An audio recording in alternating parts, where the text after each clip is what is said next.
Hey guys, tonight we begin with the tragic and often overlooked lives of the lovers of Zeus, the infamous king of the gods, wielder of thunder, and let's be honest, ancient Greece's most problematic boyfriend.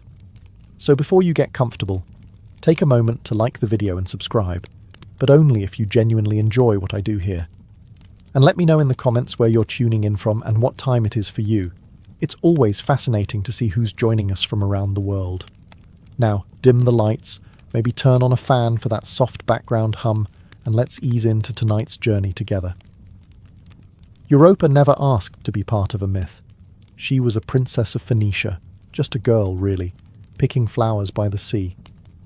The day was warm, the sky harmless. No omens, no warnings, just sunlight glinting off the waves and the laughter of maids in the grass. Then came the bull, massive, gleaming white, with horns shaped like a crescent moon and eyes that seemed too calm, too intelligent. She didn't know it was Zeus. She only knew that the creature knelt before her like a gentle dog. She stroked its neck. She giggled. It nuzzled her hand. Europa, so young, so curious, climbed onto its back. And the bull ran, not just through the meadow, but into the ocean, into the salt and the foam and the endless blue. Her laughter turned to screams. The shore vanished. No one could reach her. No one even knew where she went. She held tight to its neck as waves rose and the sea widened like a closing mouth. When they landed on Crete, it was too late. The bull transformed, not a beast at all, but a god, Zeus, naked in his power and pride. There was no consent, no conversation. She was raped by the king of the heavens and left behind with nothing but grief, confusion, and, eventually, sons. Zeus gave her gifts to make it seem fair. A bronze robot to guard her, a magical javelin, a hunting dog that never failed. Tokens of his divine affection.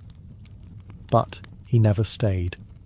He left her in a foreign land to rule a kingdom she didn't ask for. Her name lived on, yes. Europe, the continent, bears it still. But what about her voice? Her mourning? Her home she never saw again? Europa's story isn't just about a girl stolen by a god. It's about the thin line between worship and violation. About how the powerful rewrite stories to make horror sound like romance. They carved her name into maps, crowned her as queen. But they never asked her if she wanted any of it. Europa disappeared into legend. But she was once a daughter, a sister, a child by the sea, and she never went home. Leda was not a girl in a meadow. She was a queen, a woman of power, grace, and poise, married to King Tyndareus of Sparta. Her life was structured, ceremonial, dignified.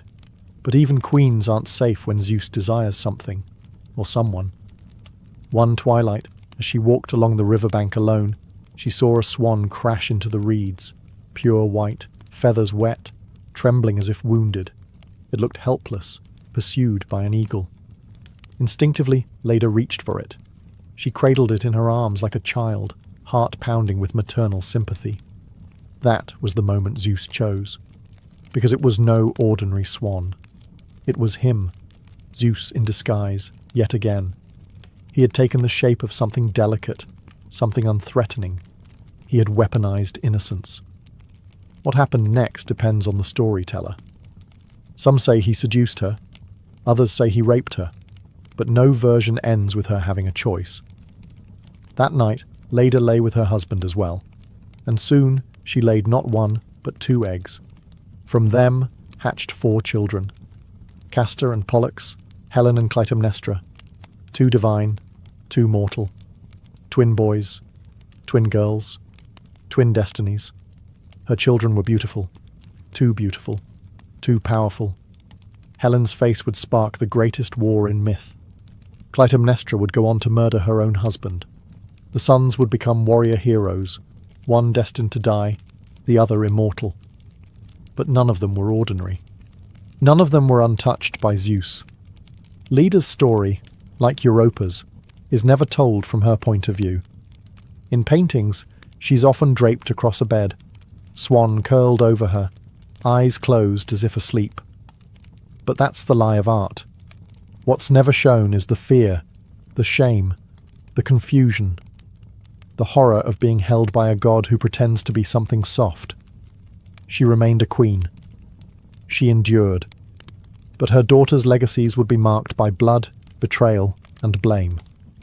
Helen, seen as a temptress. Clytemnestra, as a killer. And Leda? Just a footnote in their tragedies. No matter how high her crown sat, she would always be the woman the Swan chose. The one who couldn't stop what came out of those eggs. And she too never got to choose her myth. Io was sacred. A priestess of Hera, devoted and chaste, set apart from ordinary women. She wasn't naive. She knew the risks of proximity to power, especially divine power. But that didn't matter. Zeus doesn't ask. He takes. One night, a thick mist fell upon the sanctuary, a cloud unnatural in its weight, its silence, and from it Zeus emerged. No disguise this time, just divine force cloaked in fog. He came to Io and violated her within the walls she thought were holy.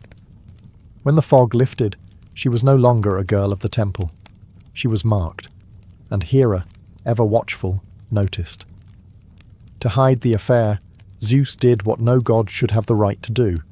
He transformed her into a cow, a beautiful heifer, pure white, with sorrowful eyes. And so, the girl who once prayed now mooed.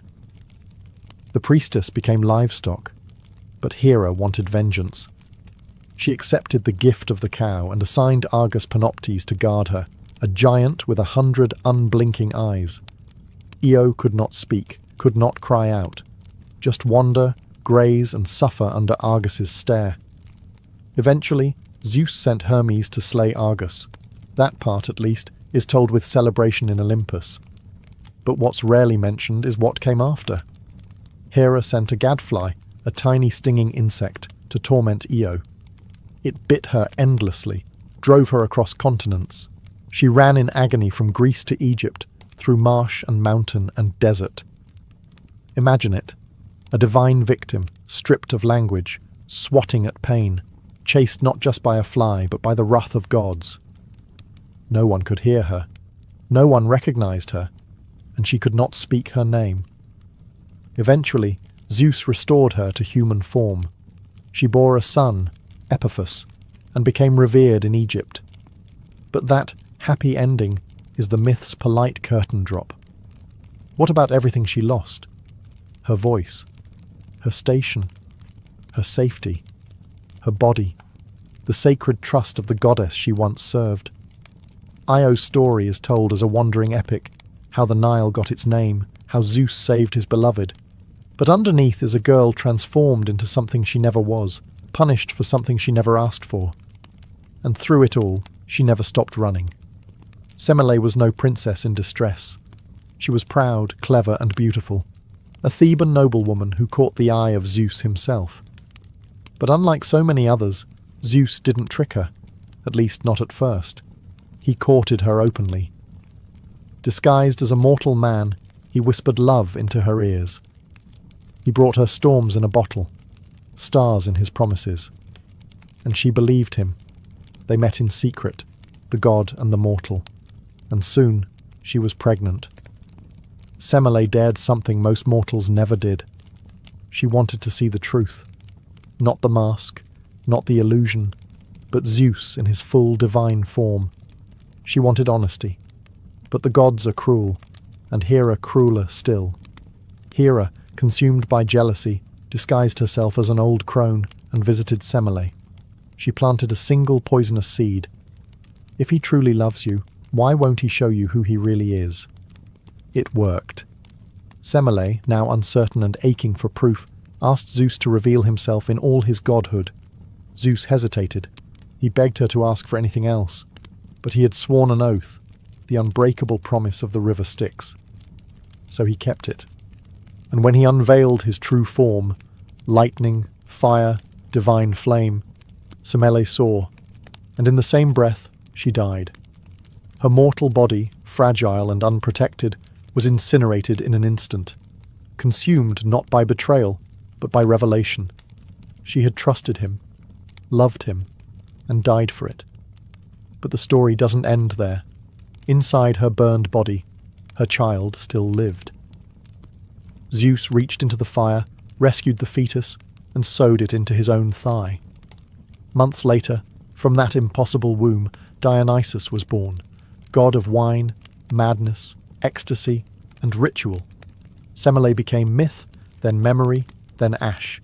Her name attached to a shrine, her son raised to Olympus. But her story, a caution, a quiet tragedy. What's told is that she was too bold, that mortals must never ask to see the truth. But what she really did was ask to be loved honestly, to be seen by the one who claimed to adore her. And for that, she was destroyed. Love, when tangled with power, burns. And Semele never had a chance to survive the fire. Callisto was wild, not untamed like a beast, but free like wind, one of Artemis's most loyal companions, a sworn virgin huntress who traded palace life for forest trails, arrows, and sisterhood. She didn't wear gowns or weave tapestries. She chased stags and howled at the moon. But even sacred oaths meant nothing to Zeus. He saw her in the woods, grimy, fierce, laughing, utterly alive, and decided he must have her. But how to approach a woman who served the goddess of chastity? He didn't come as himself. That would be too honest. Instead, he came in the most perverse disguise of all. He took the form of Artemis. Callisto saw her goddess step through the trees, trusted the familiar face.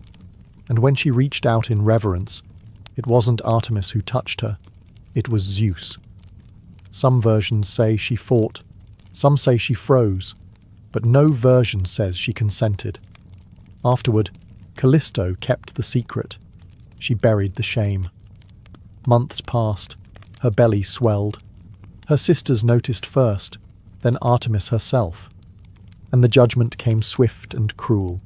Artemis, cold as stone, expelled her, cast her out like a traitor, not a victim. Callisto was banished from the only life she had ever chosen, her oath shattered by a lie she couldn't explain. She gave birth alone to a son, Arcas. No husband, no support, only silence. And then, as if exile weren't enough, Hera added another punishment. She transformed Callisto into a bear, a mother, a woman, now a beast. Years later, her son, now grown, a hunter, stumbled upon the bear in the woods. He raised his spear. He did not know. How could he? And just as he would have struck, Zeus intervened. Not to apologize, not to make amends, but to avoid another tragedy. He hurled them both into the heavens, where Callisto became Ursa Major, the Great Bear, and her son, Ursa Minor. Some call it an honor, to live in the stars. But it wasn't mercy. It was avoidance. Callisto never regained her form. Her story was written in stars, but never heard in her voice. She was a follower of Artemis, a survivor of Zeus, a mother who nearly died by her son's hand. And all she ever wanted was to be left alone in the woods. Before Zeus ever laid eyes on Danae, her fate was already sealed by a prophecy. Her father, King Acrisius of Argos, was told that Danae's son would one day kill him. Terrified of his future, he did something monstrous in the name of prevention. He locked his own daughter in a bronze chamber. Underground, no windows, no escape, a tomb made for the living. She was young, royal, and utterly alone. The chamber was meant to keep men out, but it couldn't keep gods out. Zeus didn't appear as a bull or a swan this time. He came as a golden shower. Yes, ancient poets really called it that. A stream of liquid gold that slipped through the cracks in the ceiling and fell upon her skin. That's how she conceived Perseus. No warning, no voice, just divine invasion cloaked in beauty. When Acrisius discovered she had given birth, he didn't ask how. He didn't wonder what she had endured. He simply saw a threat. And so, Danae and her infant son were stuffed into a wooden chest and thrown into the sea. Imagine that. A mother clutching her baby, waves crashing over the lid, salt choking her breath, knowing that her own father had condemned them both to die. But fate wasn't finished with her. The chest didn't sink. It drifted. It landed on the island of Seriphos, where she was taken in by a fisherman, safe for a time. Until the island's king, Polydectes, decided he wanted her. She refused him, and so he plotted to get rid of Perseus, her son, her only defender. The king sent him on a suicide mission to slay Medusa. Danae, again, waited in uncertainty. Again, she was a pawn in a man's story. Yes, Perseus triumphed. Yes, he returned and saved her. But why is her resilience always treated as a footnote? Danae was caged, violated, exiled, threatened, and yet she endured. She raised a son while navigating the cruelties of prophecy, divine lust, and political danger. And somehow she survived it all. She is remembered as the mother of a hero, but she was a prisoner long before her son became legend. And no god ever came back to ask her how she felt about any of it. Alcmene was faithful. She had waited years for her husband, Amphitryon, to return from war, refusing all suitors, holding fast to duty and honour. When he finally came home, she welcomed him into her bed. Or so she thought. Because that night, the man who came through her door wasn't Amphitryon. It was Zeus, wearing his face, his voice, his scent. He stretched the night to 3 times its length and took what wasn't his. When the real Amphitryon returned the next day, Alcmene was confused, alarmed. She questioned him, realized what had happened, but it was too late. She was already pregnant. She gave birth to twins. One child, Iphicles, was her mortal husband's. The other, Heracles, belonged to Zeus. Hera, of course, noticed. And though Alcmene was the victim, Hera made her the target. She sent 2 serpents into the nursery to kill the infants. Iphicles screamed, but Heracles, just a baby, strangled the snakes with his bare hands. That was only the beginning. As Heracles grew, so did Hera's hatred. She drove him to madness, made him slaughter his own wife and children. And Alcmene, the mother who bore him, had to witness it all. Her son, the strongest man alive, was broken, cursed, tormented, because of a crime she never committed. Alcmene's life was consumed by divine fallout. She had no affair. She made no choice. Yet everyone around her suffered. Later myths try to smooth it over. They say she found peace, that her son was deified, honoured, that she lived out her days in safety. But even immortality feels hollow when it follows a life of manipulation, loss, and divine cruelty. No poet ever asked how it felt to be touched by a man wearing your husband's skin. No statue was carved of her grief. Alcmene is remembered as the mother of Heracles, a demigod hero. But she was also the woman who raised a child she didn't ask for, who bore the weight of a god's crime and the world's expectations, and still remained upright. She was never worshipped, never thanked, just left behind in the wreckage of Zeus's legacy. And in the shadows of every one of Heracles' labours stood the mother who suffered first. Antiope was a princess of Thebes, born into nobility, but doomed from the start. Zeus didn't come to her as light or storm or animal. He came as something filthier. He took the form of a satyr, half man, half beast. He attacked her in the wild, and the stories rarely pause to question whether she fought or cried. They simply move on. Pregnant, disgraced, and terrified, Antiope fled her home, not to chase love, not to fulfill destiny, just to survive. Her father, humiliated by what had happened, ordered her capture. Her uncle Lycus hunted her across the countryside like an animal. When they finally caught her, she was dragged back to Thebes and handed over to Dirce, Lycus's wife. And then the true torment began. Dirce didn't just punish Antiope. She humiliated her, enslaved her, bound her in chains. Day after day, year after year, Antiope was beaten, mocked, made to kneel.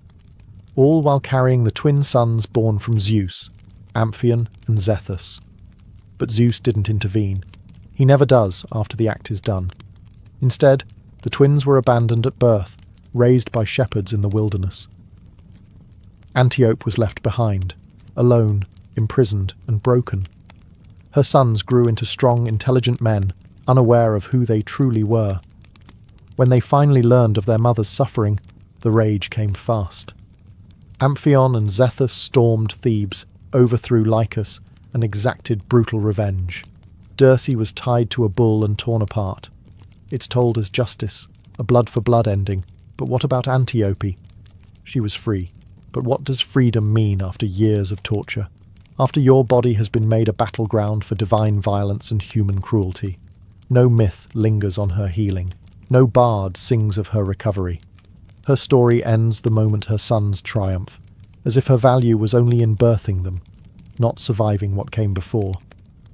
Antiope was chased, imprisoned, and hurt for choices she never made. She didn't ask to be loved by a god. She didn't ask to be hated by a queen.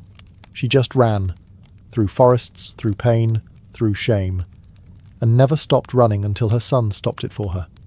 And even then, no one asked her how far she'd come. Aegena's story begins like so many others, with desire from above and no warning. She was a nymph, daughter of the river god Olympus, born near the waters that should have protected her. But nothing ever protected a woman once Zeus noticed her. He abducted her.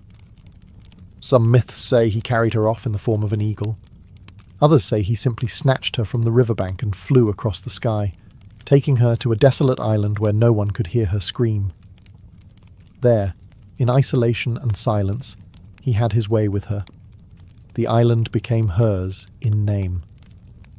Aegina. As if naming it after her made the assault noble. As if being claimed by Zeus gave her power. It didn't. It just made her a symbol of another place shaped by divine conquest. She gave birth to Aeacus, a future king. But Hera, ever watchful, discovered what had happened. And as always, she didn't punish Zeus. She punished the woman he used. This time, Hera's wrath wasn't directed at Aegena's body, but at the land itself. She unleashed a plague. People dropped in the streets. Fields turned barren. The entire island, now bearing Aegena's name, became a graveyard. And Aegina, surrounded by death, could only watch. She had no divine power to stop it, no magic to reverse it. Just a mother with a child, trapped on a cursed rock. Zeus, perhaps moved by her sorrow, or more likely wanting to salvage his legacy, transformed ants into people. Yes, ants. From the soil and dead trees, he fashioned the Myrmidons, a race of tireless warriors, and repopulated the island. But what about Aegina? She lived among these insect-born men, surrounded by reminders of the lives Hera destroyed. Her name carved into maps, her son honoured by heroes, but her trauma once again erased. She was reduced to geography, her pain written off as myth. People remember the Myrmidons for their loyalty and strength. They remember Aeacus as a wise king, but they forget the woman who never asked for any of it, who lost her home, her people, her safety, all because a god couldn't keep his hands to himself. Aegina didn't want an island. She just wanted to be left alone. Ilara's story is barely a whisper in the grand theatre of mythology. No wars, no stars, no temples, just silence and earth. She was a mortal princess, distant, dignified, and unnoticed, until Zeus found her. As usual, he desired her. As usual, Hera noticed. But this time, Zeus didn't seduce or disguise. He hid. He feared Hera's wrath so much that he buried Ilara deep beneath the earth. Literally. Not in metaphor, not in poetry. He placed her in a secret cavern beneath the ground so Hera wouldn't see what he was doing. There, in complete darkness, isolated from air and sky, Ilara carried his child. What must that have been like? No sun, no voice, no help. Just stone walls, and the slow, suffocating growth of something monstrous inside her. because the child she carried wasn't a delicate half-god. It was a giant, Tityos, so massive, so unnatural, that he grew and grew until he could no longer fit within her body. And then he tore his way out. That's how Ilara died. Not in glory, not in peace, not even in divine rage, but in labour, in agony, alone.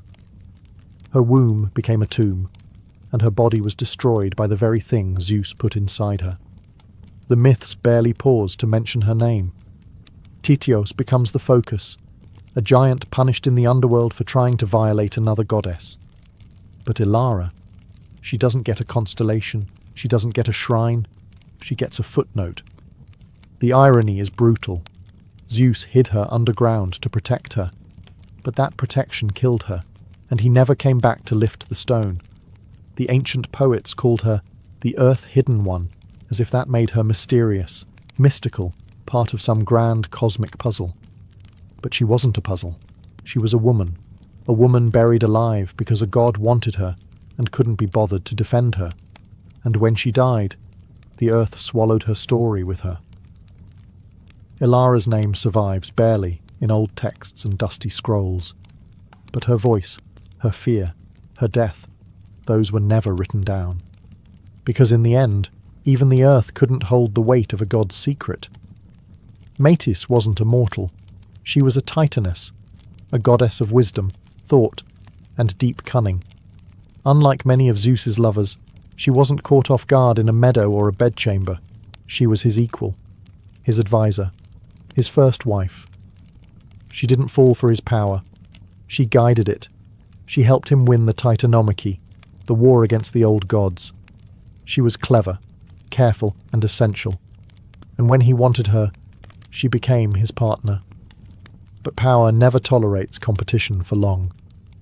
Metis became pregnant, and that's when the prophecy arrived. Your child will surpass you. A daughter first, then a son who will overthrow you. Zeus heard the words and, true to form, panicked. But he didn't rage or run. He played it calm. Then, one day, as Metis stood beside him, perhaps even comforting him, he tricked her into transforming into a small creature, a drop of water, a wisp of air, and he swallowed her. Just like that. His wife, his counselor, the mother of his unborn child. Gone. But Metis didn't die. She remained alive inside him, thinking, watching, pregnant. She crafted armour for her unborn daughter in the depths of his body, and the hammering echoed in his skull. The pain grew unbearable. One day, unable to endure it, Zeus begged Hephaestus to split his head open with an axe, and from the wound sprang Athena, fully grown, armoured, brilliant, a goddess born not of pain, but through it, born from a womb made of fear. The world praised Zeus for birthing wisdom itself, for carrying the goddess of war and strategy in his mind. They called it a miracle. But no one asked where Metis went. She didn't emerge. She wasn't thanked. She was forgotten. The woman who helped shape the cosmos was erased by the very god she built up. Her daughter was honoured, revered, but she remained imprisoned forever in his gut, a ghost beneath Olympus. Metis represents the final cruelty. Even when a woman is divine, intelligent, powerful, even when she consents, creates, and contributes, she is still disposable. She was the mind behind the throne, and she was swallowed to protect it. Long before he could speak, before he could even cry, Oedipus was cursed. His life began with a whisper from the gods, spoken not in love, but in warning. The oracle of Delphi, with smoke in her lungs and madness in her eyes, told King Laius of Thebes a prophecy so unnatural, so vile, it struck terror straight through his bones. Your son will kill you, and marry your wife. Laius went pale. Jocasta, his queen, fell silent. Their unborn child was no longer a blessing. He was a threat, a walking omen. And when the baby was born, healthy and pink and blinking at the ceiling of the royal nursery, no one celebrated. Laius made a decision. He pierced the baby's ankles and tied them together with leather, crippling him, marking him, making it harder for the gods to guide him. Then he gave the infant to a servant and commanded him to leave the child to die in the wilderness. No name, no cradle, no goodbyes. But the servant, perhaps moved by pity or fear, couldn't go through with it. He handed the baby off to a shepherd from Corinth, a man who worked the hills, not the palace. That shepherd, in turn, brought the boy to the king and queen of Corinth, Polybus and Merope, who had no children of their own. They named him Oedipus, swollen foot, a name that would echo his twisted fate. They raised him as their own, never telling him he had been adopted. He grew up loved, respected, cherished, a prince with a future carved in gold. But deep beneath his skin, the prophecy stirred. A curse cannot be silenced by silence. Oedipus didn't know the truth of his birth, but the world did, the gods did, and they would not be ignored. His life would not be his own. Not for long. This was no fairy tale. There would be no escape from the words spoken in Delphi. Only the illusion of safety, until truth, like fate, found its way home. And so, the boy who should have died on a mountain was now sleeping beneath Corinthian silk, unaware that he had already taken his first step toward his father's grave and his mother's bed. Oedipus was raised in luxury, but luxury never silences doubt. He grew up in the palace of Corinth, surrounded by tutors, servants, and silk-draped corridors. King Polybus and Queen Merope treated him as their son, and Oedipus believed them, until someone laughed a little too loudly at a banquet. "You're not really their child," a drunk noble scoffed. It was just a careless insult. But it clung to Oedipus's mind like smoke to fabric. He asked Polybus. He asked Merope. They denied it, of course, swore he was theirs, hugged him a little too tightly, smiled a little too long. But the doubt didn't die, and so he went to Delphi. Not for riches, not for glory, for the truth. The oracle didn't answer the question he asked. Instead, she gave him a prophecy of her own. "You will kill your father. You will marry your mother." Oedipus staggered from the temple in horror. Kill Polybus, marry Merope, the parents who raised him. Never. He wouldn't let it happen. He wouldn't go home. He would walk the earth instead. That was the first mistake. In trying to outrun the prophecy, he stepped straight into its path. He left Corinth, turning his back on the only family he'd ever known. He walked dusty roads, past shrines and crossroads, carrying nothing but fear in his chest and a vow on his lips. I will never fulfill that prophecy. But Oedipus, like so many before him, misunderstood the gods. They don't give you the future so you can change it. They give it to you because it cannot be changed. His ankles still bore the scars from the mountain. He had been marked by fate before he'd ever spoken his name. And now he was walking blind toward a father he didn't know, and a mother he'd never met. Every step forward was a step deeper into the trap. But he believed he was doing the right thing, that he was noble, that he could rewrite what the gods had written. Oedipus was not evil. He was a man desperate to be good, desperate enough to never look back, even as the prophecy circled him like a vulture in the sky. The road narrowed at a fork, dust curling in the heat, trees watching like silent judges. It was there that Oedipus met a stranger in a chariot, an older man, proud, flanked by servants, a lord, or a king. The road wasn't wide enough for two. A simple argument. Whose right of way? Whose authority? But the stranger sneered. One of his men struck Oedipus, and something inside the prince snapped. Not rage exactly, but something darker, something tangled with fear and fate. He fought back, hard, brutal. By the end, the man lay dead. The servants too, except one, who fled into the hills. Oedipus wiped the blood from his hands, breathless. He didn't know the man's name, didn't care, just another traveller, arrogant and cruel, removed from the road like an obstacle.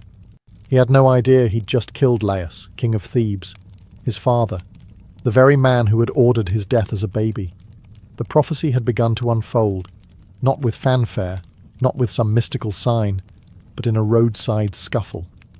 A stranger made angry, a choice made in haste, a few inches of steel. The moment passed like any other. Oedipus kept walking. He never paused to wonder what he'd done. There was no grand realization, no thunder from the gods, just a prince with no name, a corpse with no legacy, and a prophecy slowly cracking open beneath their feet. This is how fate works. It doesn't shout. It whispers. The crossroad was no accident. In Greek stories, crossroads are sacred. They are where choices meet the divine. And Oedipus had made his choice. Violence instead of patience, pride instead of peace. But can we blame him? He didn't know. That's the tragedy. He thought he was avoiding the curse.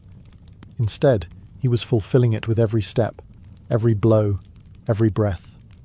The gods didn't force his hand. They simply built the road. And Oedipus, young, afraid, certain he was doing the right thing, walked it willingly. Behind him, the dust settled. The dead king's blood soaked into the soil. Ahead of him, a riddle waited.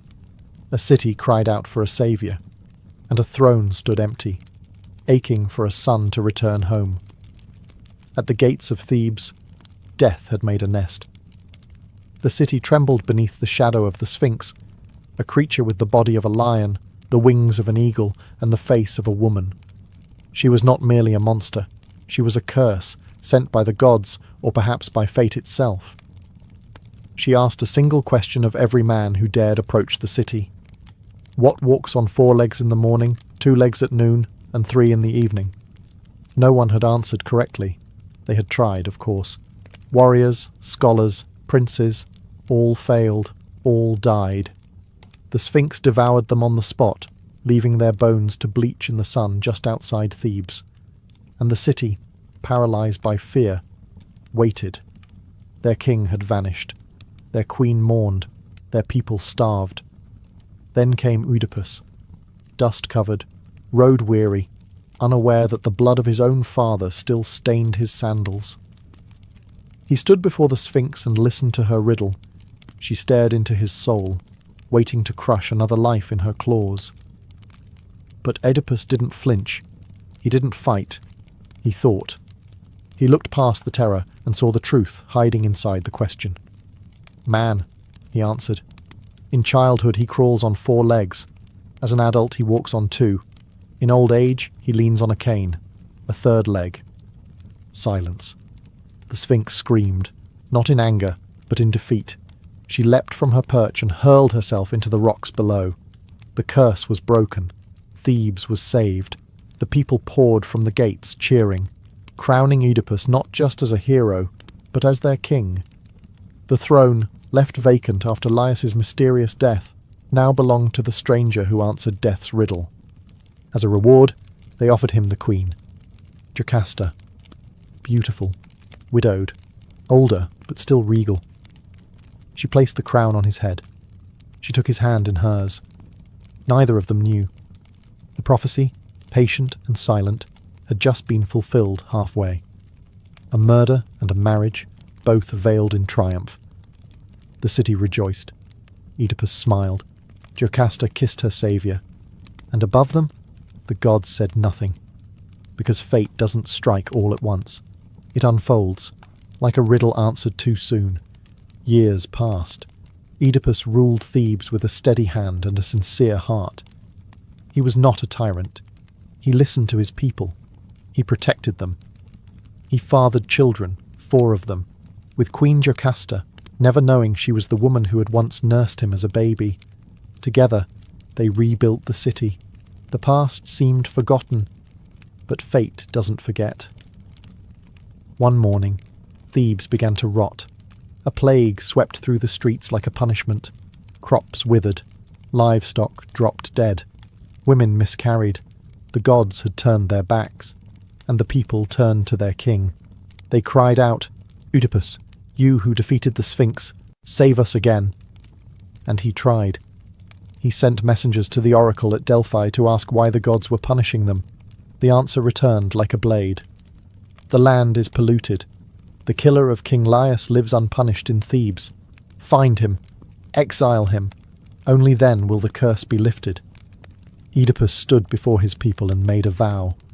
He swore to hunt down the murderer, to bring justice, to rid the city of its stain. He did not flinch. He did not suspect. He believed the killer was someone else, some stranger, hiding in plain sight. A traitor, a coward, someone else. Oedipus became obsessed. Every whisper became a clue. Every silence became suspicious. He interrogated witnesses, called upon prophets, ordered investigations, and with every step he moved closer to the truth. But the truth was patient. It watched as he tangled himself in his own certainty. He thought he was healing his people, that he was cleansing the land, that he was standing tall as a just king. But in trying to root out the infection, he was digging into his own soul. The gods did not scream. They didn't strike lightning. They simply waited for Oedipus to uncover what they already knew. He was both the disease and the doctor. The king he vowed to avenge was the father he had killed. The queen he kissed goodnight was the mother who had birthed him. But he didn't see it yet. Not then. Not as the city choked on ash and prayers while their king marched toward his own unravelling. When answers slip through mortal hands, kings turn to those who hear the gods. Oedipus summoned Tiresias, the blind prophet of Thebes, the man whose visions reached beyond time, whose blindness saw more than any set of eyes. If anyone could solve the mystery of Laius's murder, it was him. But Tiresias did not want to speak. He stood silent in the royal hall, lips pressed shut like a tombstone. The air trembled with tension. "Speak," Oedipus commanded. "For the sake of the city, tell me who killed Laius." Tiresias shifted, uncomfortable. "You don't want the truth." "I do. You can't bear it." That's when Oedipus made his second great mistake. He pushed too hard. He accused Tiresias of betrayal, of lies, of conspiracy. Perhaps the prophet himself had helped the killer escape. His anger burned so bright it blinded him more than any curse. So Tiresias finally spoke. "You are the killer you seek." The words landed like thunder. The court froze. Oedipus laughed, bitter, stunned. "Me? I didn't even know Laius. I was nowhere near Thebes when he died." But Tiresias didn't blink. "You are closer than you think. You are your father's killer, and your mother's husband." Silence. Jocasta paled. Oedipus roared in denial. He called the prophet mad, a fraud, a puppet of political enemies. But the seed had been planted, and seeds, even of prophecy, always grow. Tiresias left without another word. He didn't need to explain. His part in the story was done. He had struck the first crack in the wall of Oedipus's certainty. The king stood among nobles and whispers, swearing he was innocent, swearing he was loyal, swearing this was madness. But doubt, once born, doesn't die easily. And somewhere in the back of Oedipus's mind, the voice of the oracle stirred again. "You will kill your father. You will marry your mother." He had tried so hard to escape that future. Now, the past was clawing its way back through the walls. The plague still ravaged the streets. The gods still turned away. And the man who once solved riddles now found himself living inside one, piece by horrifying piece. Jocasta watched her husband unravel. At first, she dismissed the prophecy. With a gentle smile and careful hands, she tried to soothe Oedipus's growing fear. "Prophecies mean nothing," she told him. "We once received one too, long ago, that our son would kill his father. But we handled it." She looked away when she said that. Her voice caught just briefly. "We abandoned him, left him on a mountainside as a baby. That child is long dead." Oedipus went still. A child. left to die, ankles pierced. He felt something ancient stir in his bones, pain in his feet he'd long since learned to ignore. He asked questions, too many, pressed her for details. What mountain? What servant? When? Jocasta begged him to stop. "Why dig up the past?" she whispered. "You've saved Thebes. You are a good king, a good man. Let this rest." But Oedipus couldn't rest. The prophecy pressed against his ribs like a blade. Tiresias had planted doubt. Jocasta's story watered it. And now it bloomed into obsession. He sent for the old servant, the one who had taken the baby from the palace that day, the one who might still know the truth. Jocasta begged again. "Let the past lie. I love you. We have children. What does it matter who you were?" But for Oedipus, identity wasn't a comfort. It was a curse waiting to be understood. He believed that if he could uncover the truth, he could outmaneuver it, rewrite it, solve it, like he had the Sphinx's riddle. He didn't understand that this was no riddle with a clean answer. This was prophecy, and prophecy always demands a price. Jocasta saw where this was heading, her face once regal, now drawn with dread. She had lived with the edges of the truth for years, perhaps even guessed it, but she had chosen to bury it, chosen silence over collapse. Now Oedipus was pulling the bones from the ground. And for the first time, the queen who had welcomed him into her bed was looking at him like a stranger. "You are doomed," she whispered, tears spilling. "And if you go any further, so am I." But Oedipus couldn't stop, because once you start chasing truth in a Greek tragedy, you don't get to stop until it devours you. The old man stood before Oedipus trembling, not from age, but from memory. He had served King Laius long ago, had held the infant prince in his arms, had pierced the baby's feet himself, wincing as the soft flesh split, as the blood ran down the child's legs. He had tied the ankles, left the boy for dead on the slopes of Mount Cithaeron, but he hadn't killed him. Another shepherd had taken the baby. That shepherd, Oedipus now knew, had brought the child to Corinth, to King Polybus and Queen Merope. Oedipus felt the floor tilt beneath him. "Say it," he whispered. The old man wept. "That child was you." Every breath in the room stopped. Oedipus, king of Thebes, solver of riddles, beloved husband and father, was the child who was supposed to die. The boy who grew up far from Thebes, unaware of his bloodline, had walked back into it like a moth toward flame. He had killed Laius. At the crossroads, he had married Jocasta, his mother. He had fathered children, who were now both his sons and his brothers, his daughters and his sisters. The truth hit like thunder. He had spent his life running from the prophecy, shaping himself into the kind of man who could defeat fate with will and reason. And yet, every step had led him deeper into the exact future he feared. Oedipus did not scream. He did not deny. He simply stood there, silent, as if time had frozen around him. His whole identity, prince, outcast, saviour, king, crumbled in a single breath. He was the plague. The city had not been cursed by the gods. It had been cursed by him. Every prayer, every funeral, every sick child gasping for air was a consequence of one man's fate colliding with a city's need. He had vowed to find Laius's killer and exile him. Now the killer stood alone, and he knew what he had to do. But first, he had to face her, the woman who had kissed him, crowned him, bore his children, the woman who had once held him as a newborn, the mother he had made his queen. Jocasta didn't wait to hear the servant speak. She had seen it in Oedipus's face. She had seen it forming in his words, in the shape of his questions, in the unbearable precision of his doubt. The truth had crept through the palace like smoke. She had fought it for years, burying it beneath ceremony, motherhood, and silence. But now it stood naked before her. Oedipus was her son, her child, the infant she had surrendered to death out of fear, out of loyalty to a prophecy she had once believed too cruel to be real.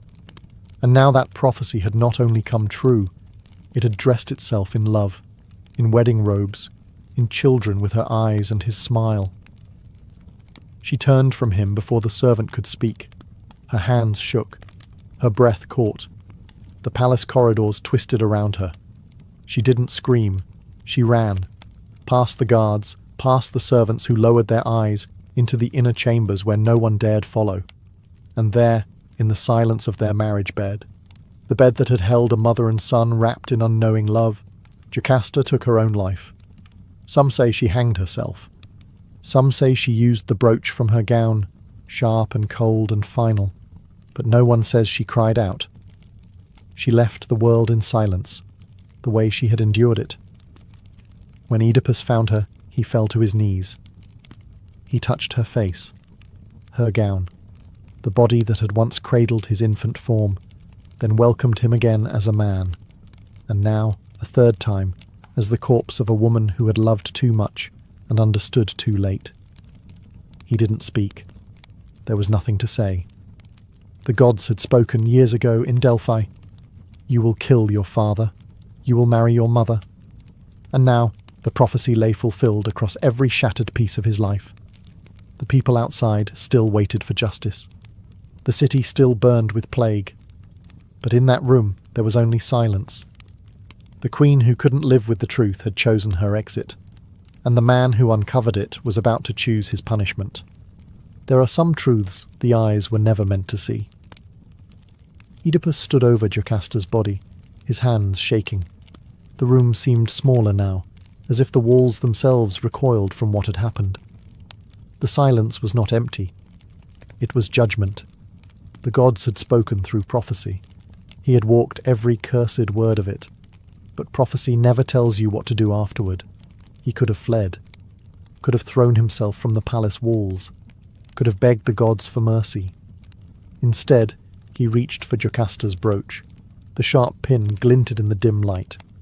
He held it for a moment, then, without hesitation, plunged it into his eyes.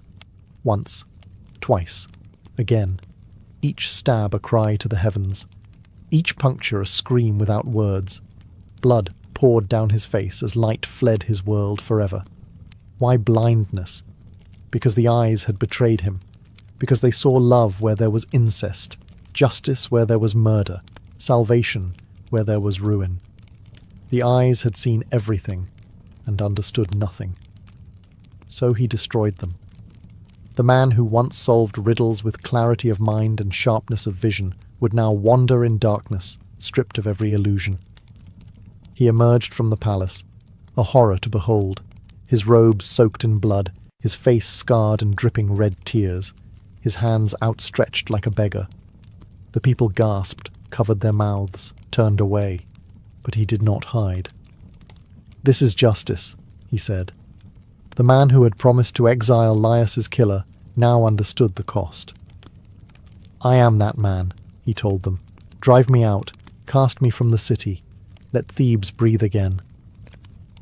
No one moved at first, not even Creon, Jocasta's brother, who now stood quietly at the palace steps. Oedipus, their saviour-turned-scourge, was no longer king, no longer family, just a man with a broken past and no future. He asked for exile. He begged for it.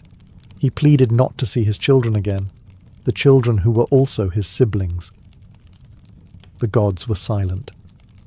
But Thebes listened. And the king who once stood tall at the gates, who answered riddles, slew monsters and ruled with pride, now limped into darkness. Not because he couldn't see, but because now, finally, he truly understood. Oedipus left Thebes not as a king, but as a shadow of one. Blind, barefoot, wrapped in rags, he wandered the earth with only a staff and his daughter Antigone to guide him. She was still a child, yet already burdened with the weight of her father's sins he never meant to commit.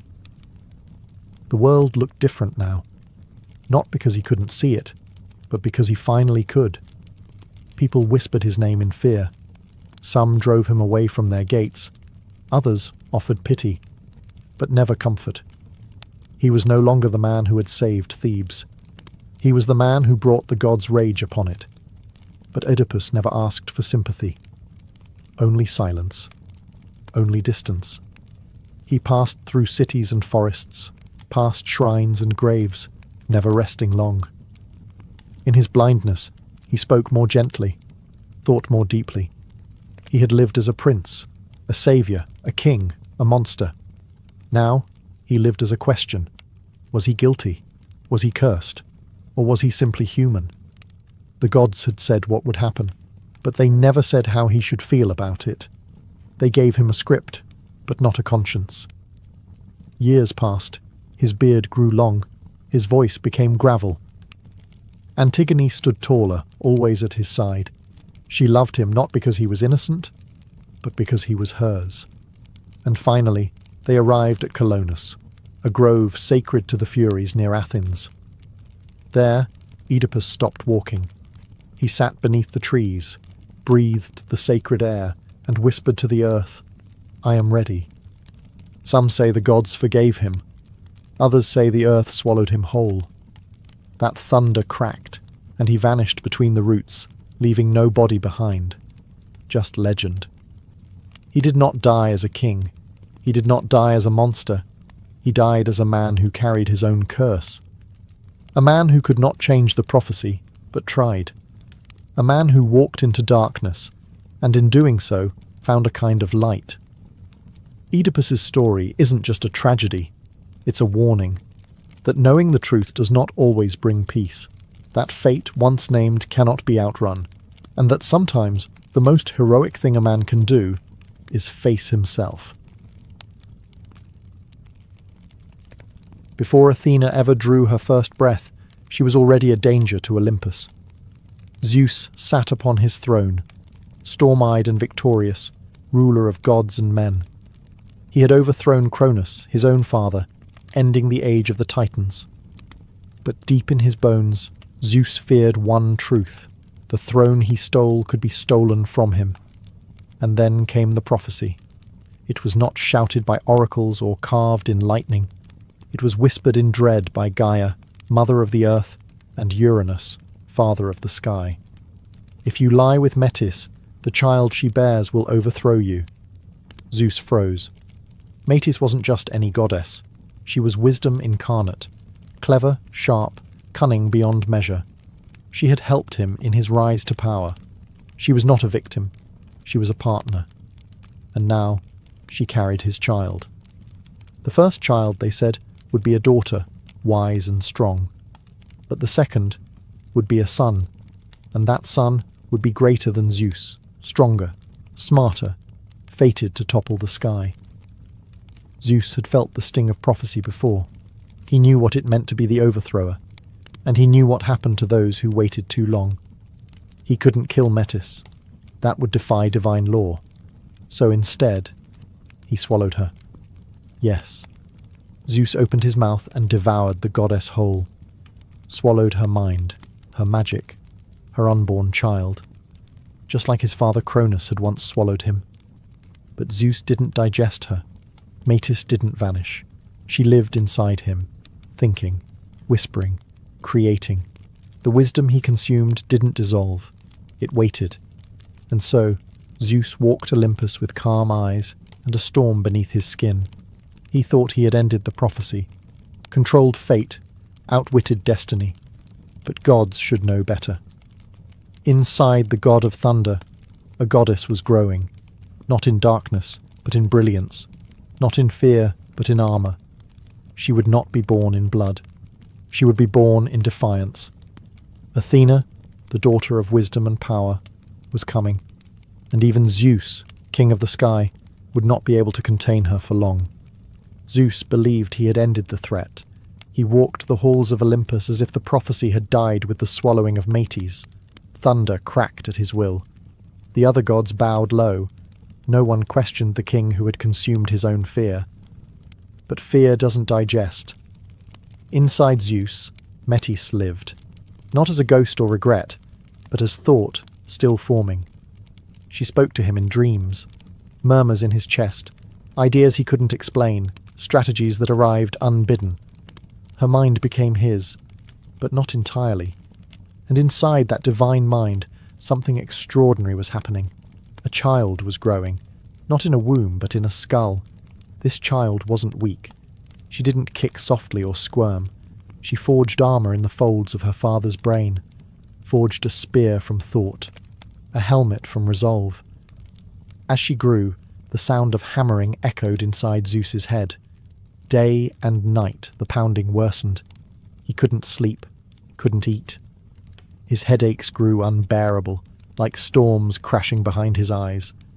He pressed his palms to his temples and roared across Olympus. No god dared approach, but pain has a way of humbling even kings. Finally, Zeus called for help.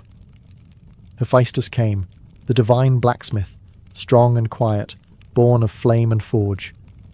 He stood before the king of the gods and asked no questions. Zeus knelt, clutching his head, trembling with agony.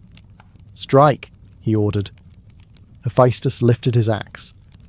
One clean blow to the centre of Zeus's skull, and the heavens held their breath. The crack echoed across the world, and from the split in Zeus's head, wrapped in light and war song, stepped a goddess. Fully grown, clad in golden armour, shield in one hand, spear in the other, eyes like polished steel, gleaming with intelligence. Athena. She did not cry. She did not stumble. She stood tall. The goddess of wisdom had not been born in softness or secrecy.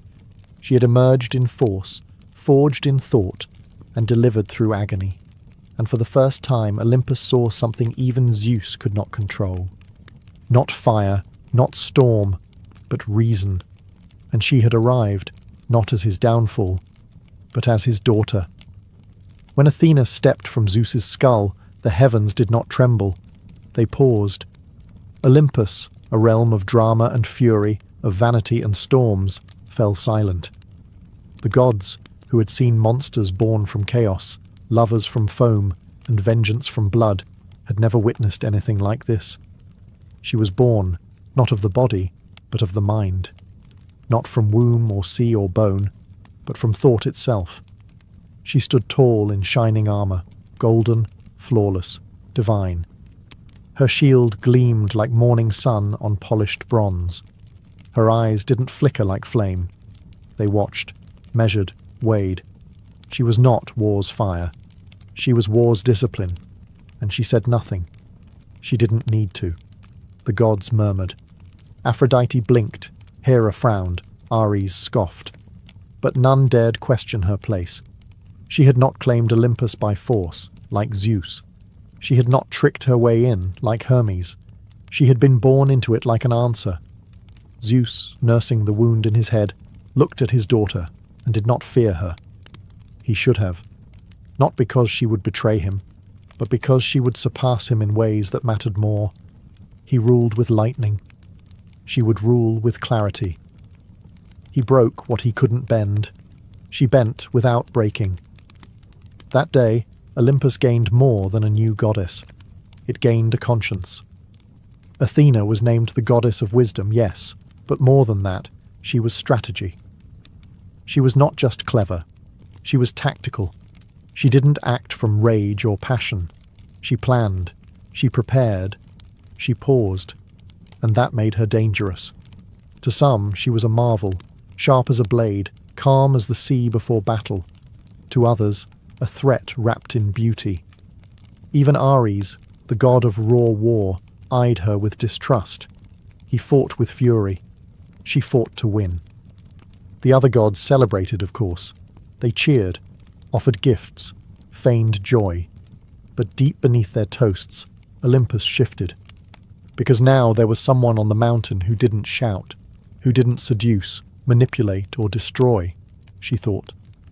And when Athena thinks, the world changes, not with thunder, but with strategy. Zeus had many children, but none like Athena. He fathered gods of wine and war, of music and mischief, each with their gifts, each with their flaws. But Athena, she was his alone, born from his mind, not his desire, forged in pain, not passion, and that made her different. She wasn't ruled by impulse. She didn't beg for favor or fear punishment. She didn't tremble before his temper or flatter his ego. She challenged him, not openly, not foolishly, but in the quiet way that cuts deeper. She questioned. She advised. And sometimes she disagreed. Most of Zeus's children mirrored him, flames that fed his storm. But Athena was something else entirely. She was reflection, restraint, the side of power that asks, not can I, but should I? And that made Zeus uneasy. He adored her, yes, favoured her above most. He gave her honours, the Aegis shield, a place at his right hand, even the power to wield his thunderbolt in his absence. But even in that trust, there was fear. Not of rebellion, Athena never sought to dethrone him, but of irrelevance. She didn't need to rage to make an impact. She didn't need drama. When disputes rose on Olympus, Athena rarely shouted. She watched, waited, then spoke, and silence followed. Her voice carried weight because it carried thought. She began to guide the gods, even when Zeus didn't ask for her counsel. When war brewed between mortals, she wasn't just present, she was planning. She turned battles with whispers, not screams. It was then Zeus realized the truth. He hadn't swallowed the threat. He had raised it. The prophecy had said a child of Metis would overthrow him.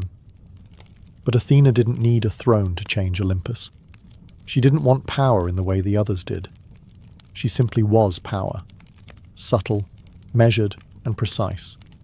And that frightened Zeus more than any uprising.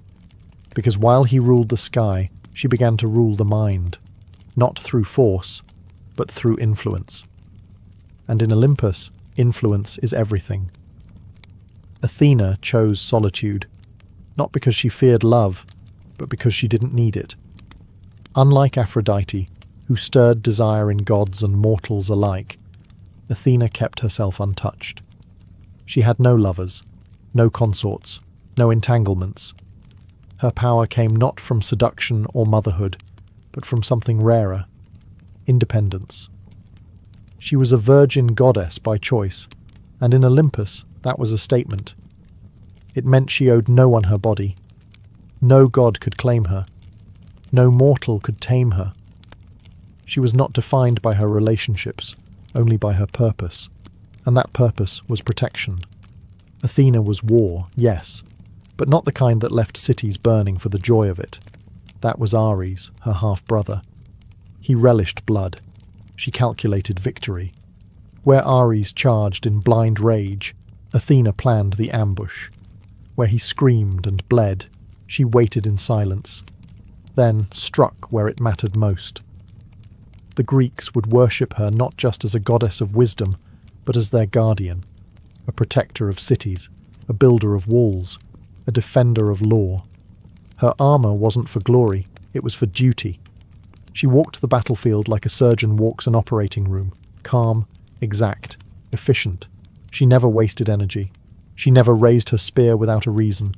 Mortals feared her, but they also prayed to her, because if you were righteous, if your cause was just, if your city stood for order, Athena would fight for you.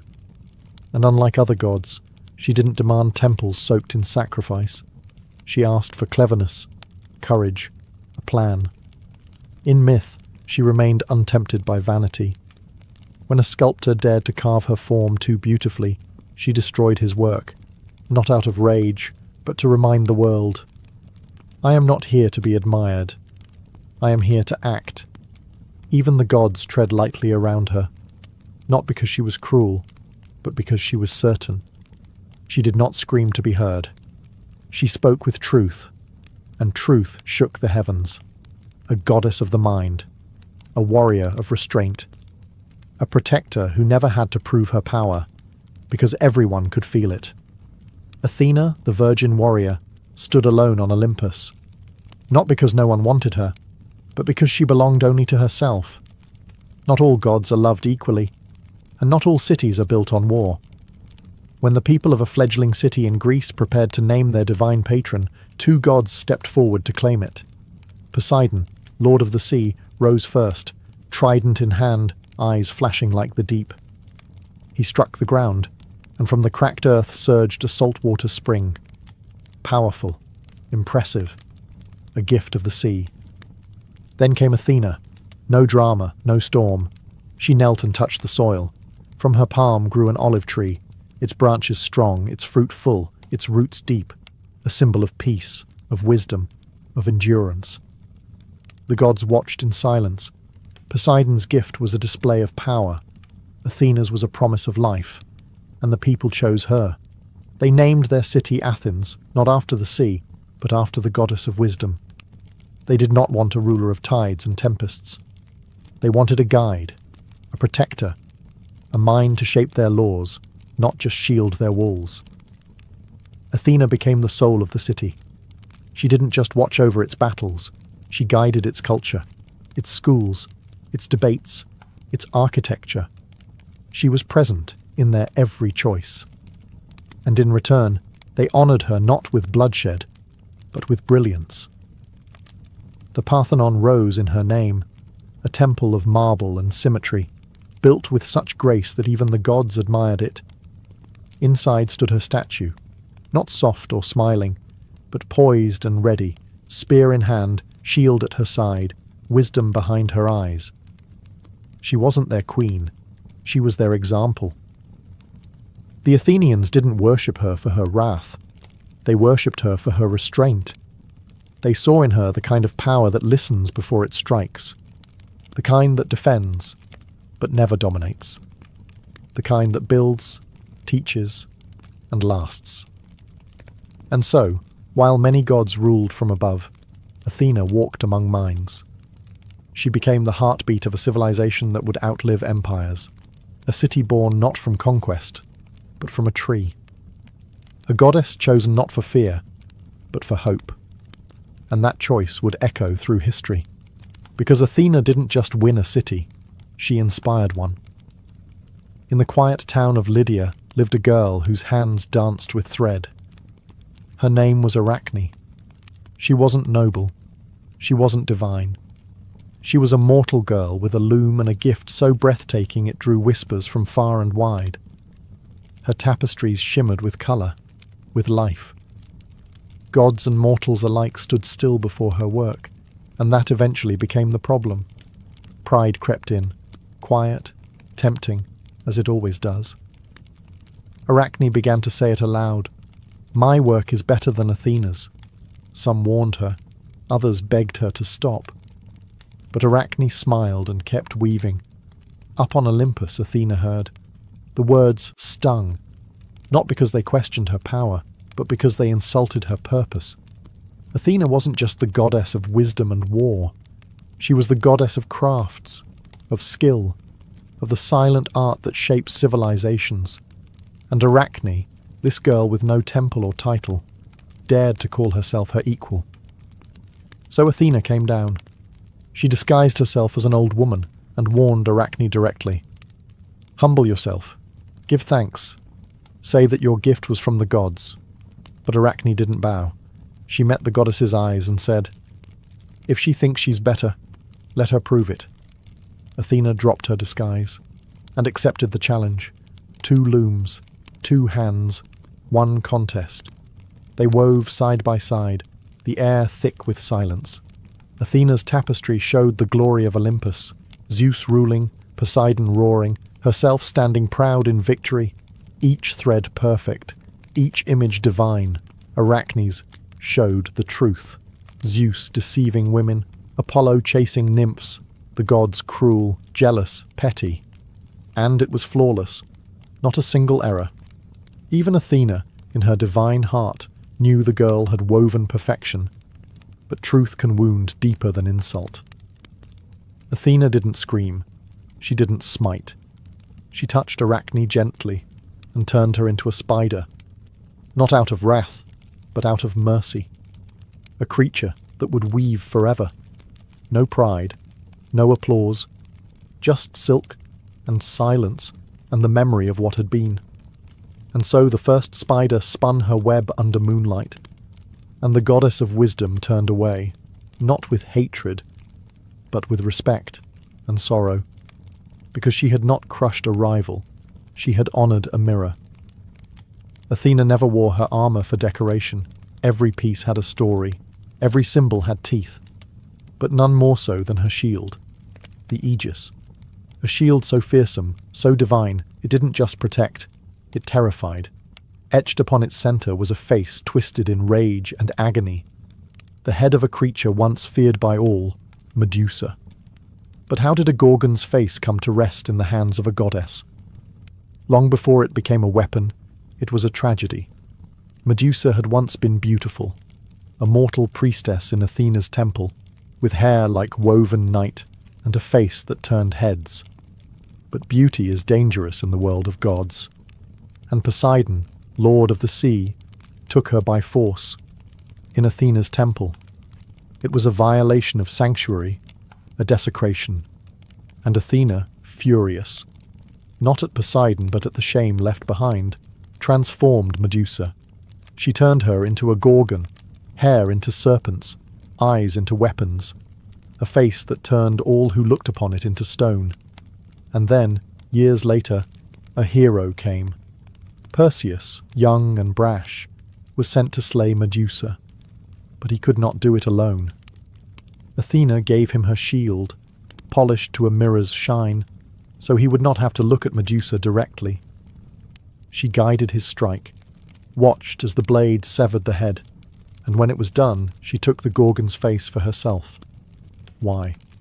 Was it revenge? Was it cruelty? Or was it something else? She placed Medusa's severed head upon her shield, not as a trophy, but as a warning, a symbol of terror, yes, but also of pain, of consequence, of what happens when violence walks unchecked, even in sacred places. The Aegis became more than protection. It was the reminder that wisdom is not always soft, that justice sometimes wears a monstrous face, that even gods carry guilt they do not speak of. When Athena raised her shield in battle, her enemies saw not just a goddess, but the haunting face of rage turned inward, of sorrow twisted into strength, and they ran, not from Athena, but from what she had chosen to carry, because even wisdom has ghosts, and she wore hers in plain sight.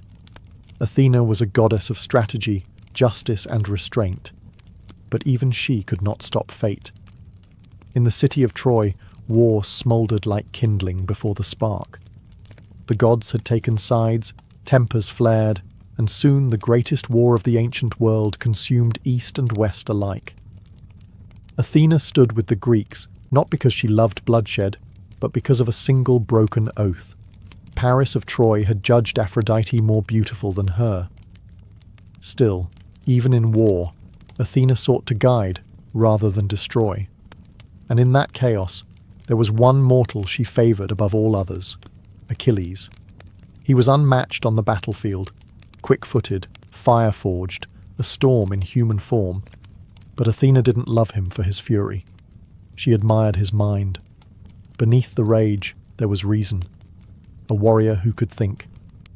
She whispered strategy into his ear, held his shield when he faltered, even restrained his hand when wrath nearly overtook him.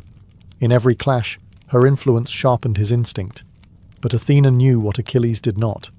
He was doomed. He had been offered a choice: live a long life in obscurity, or a short one remembered forever. He chose the latter. Glory in exchange for peace. Memory in exchange for time. And Athena could not change that. She stood by as the war dragged on, each day bloodier than the last. She watched as Patroclus, Achilles' closest companion, wore his armour and fell beneath Trojan spears. She felt the scream Achilles let loose when he learned of his death. The kind of scream that tears not just the air, but the soul. Achilles returned to battle like a man already dead. Athena did not try to stop him. She armed him, strengthened him, then let him go. He would kill Hector, yes. He would burn brighter than any hero before him. But soon, he too would fall, struck down not by brute force, but by fate's cold hands. And Athena, goddess of wisdom, of war, of reason, could only watch. She had guided him, protected him, even loved him in her own divine way. But she could not save him, because not even gods can undo the choices mortals make, especially the ones that bring them glory and ruin. While other gods demanded worship, Athena offered humanity something else: tools. She didn't give fire, that was Prometheus, but she gave knowledge of how to shape it, how to use it, how to turn chaos into civilization. She wasn't a goddess of the hunt or the harvest. She was the goddess of craft, of invention, of hands that build, minds that design, and eyes that see possibilities in stone, cloth, and wood. She taught mortals to tame horses, not just to ride them, but to yoke them, to guide them, to turn wild power into ploughed fields and pulled wagons. She showed women how to weave, not just for beauty, but for survival.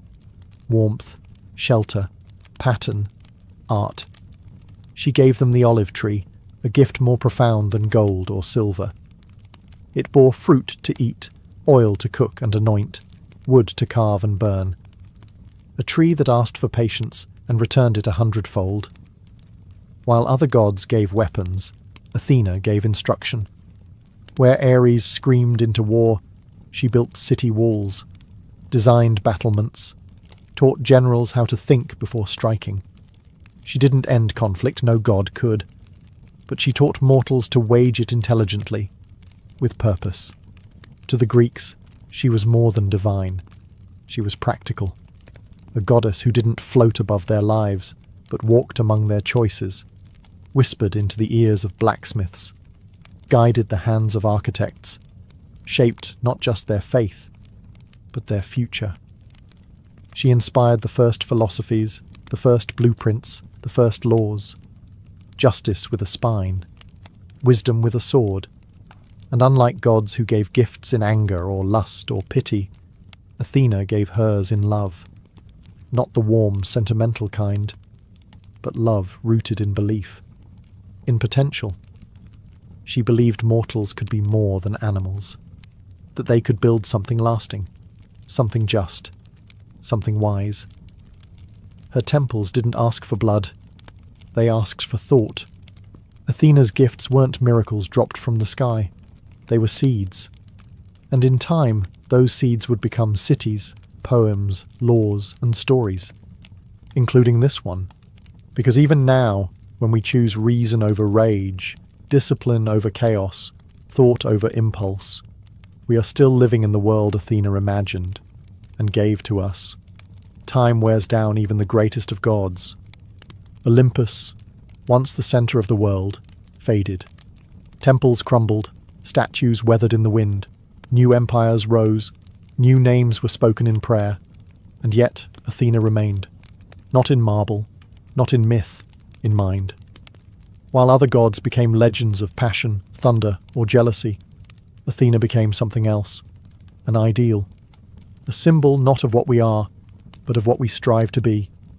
Justice without cruelty, power without corruption, intelligence without arrogance.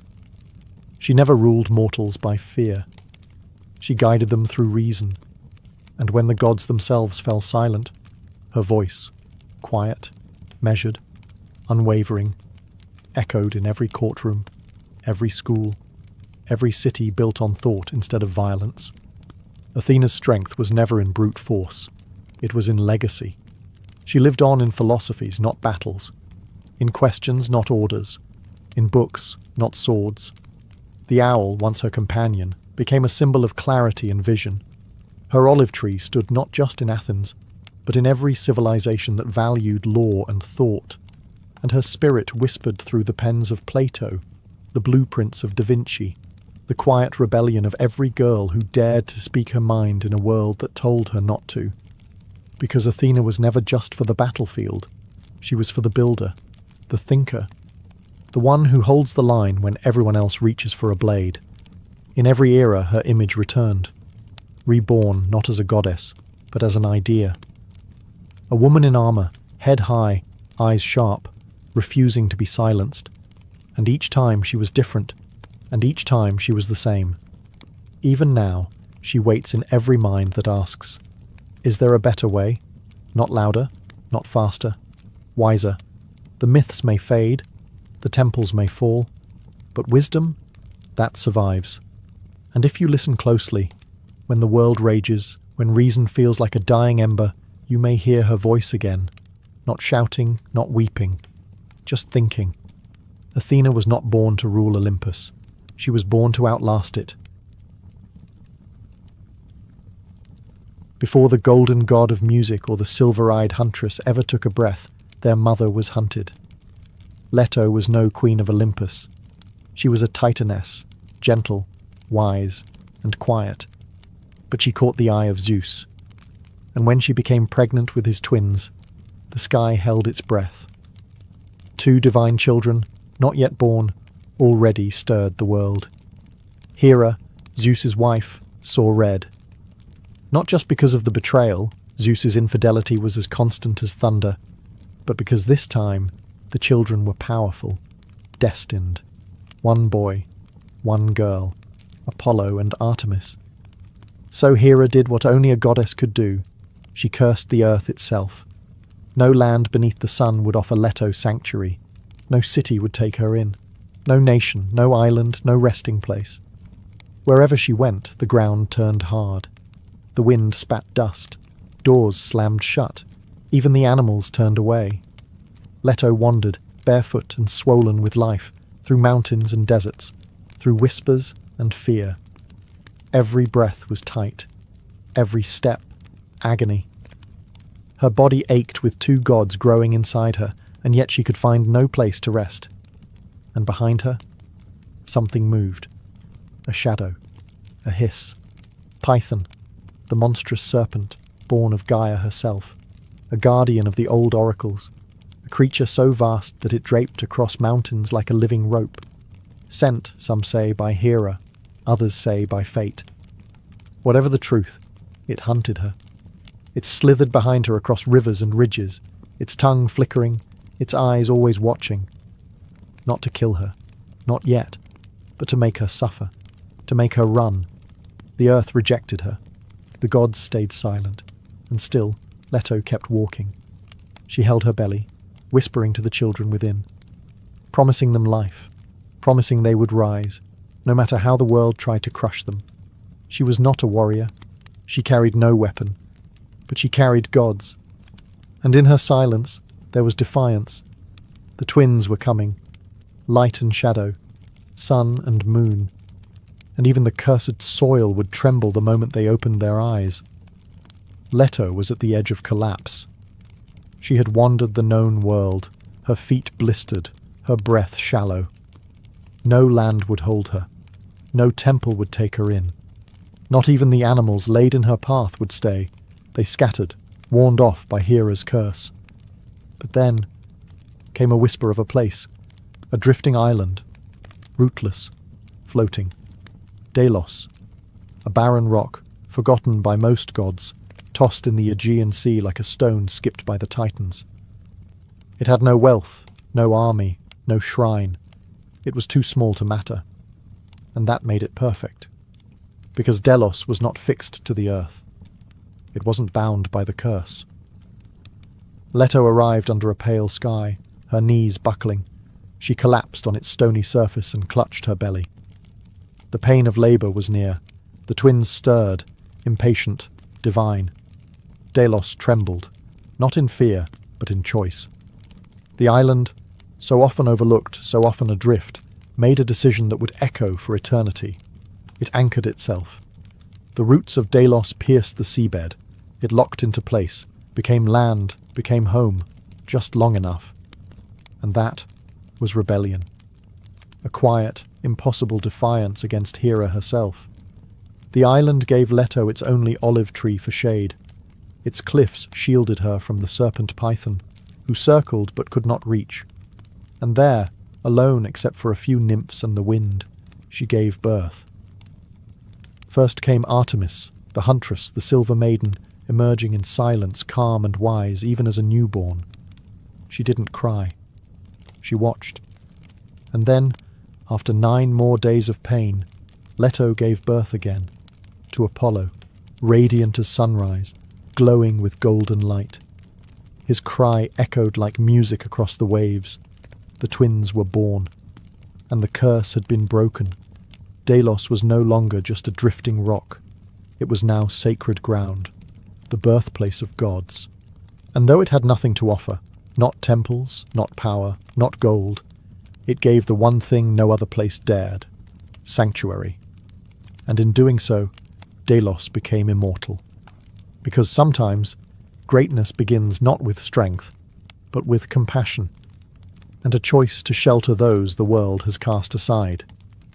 They were born together, but they were not the same. Artemis arrived first, quiet as a shadow beneath leaves, her eyes wide, calm, ancient. Though a newborn, she carried herself like a goddess who had seen the world already and found it wanting. She was the moon before it learned to shine, and when her brother struggled to enter the world, she waited, watched her mother cry out in pain. 9 days passed, and then, with a wail that split the horizon, Apollo was born.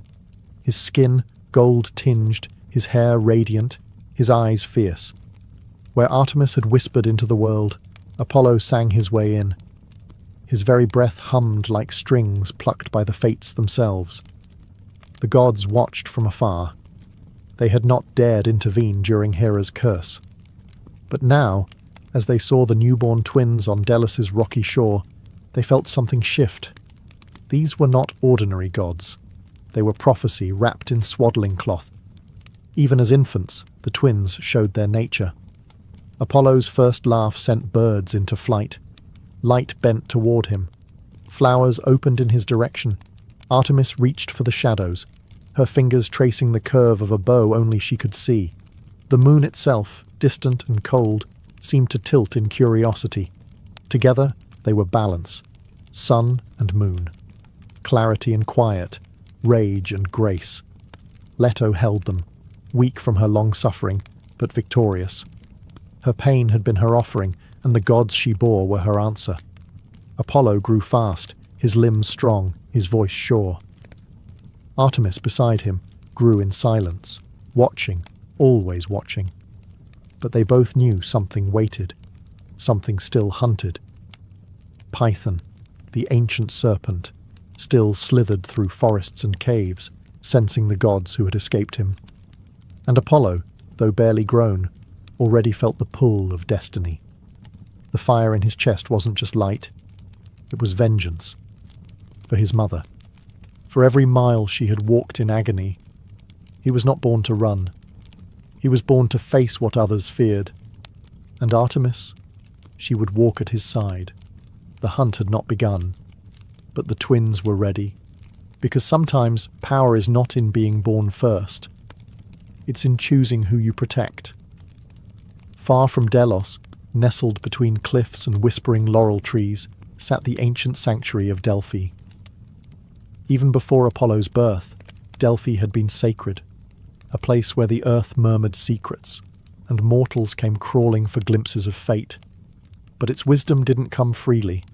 It was guarded. By Python. Born of Gaia herself, Python was no ordinary beast, not a mindless serpent. He was primordial, a hulking creature of scale and shadow, older than Olympus, older than prophecy itself. He coiled around the slopes of Mount Parnassus, eyes burning like coals, fangs dripping venom strong enough to rot mountains.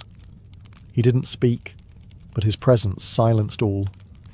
Even the gods tread carefully near Delphi, for Python did not answer to them. He served the deep earth, and beneath his heavy coils, the oracle of Gaia whispered only to those he allowed near. But Python had grown restless. He had failed to stop Leto, had watched her escape with her divine children. Now, word reached him that the boy, the glowing son of Zeus, was rising, and Python knew. This was no longer about revenge. It was about survival. For centuries he had ruled Delphi. Mortals feared him, spirits obeyed him. But the world was changing. The old gods were fading. And the boy god Apollo? He was not coming to worship. He was coming to claim. Back on Delos, Apollo heard the stories. The priests spoke in awe, the nymphs in fear. But Apollo didn't tremble. He listened. He learned.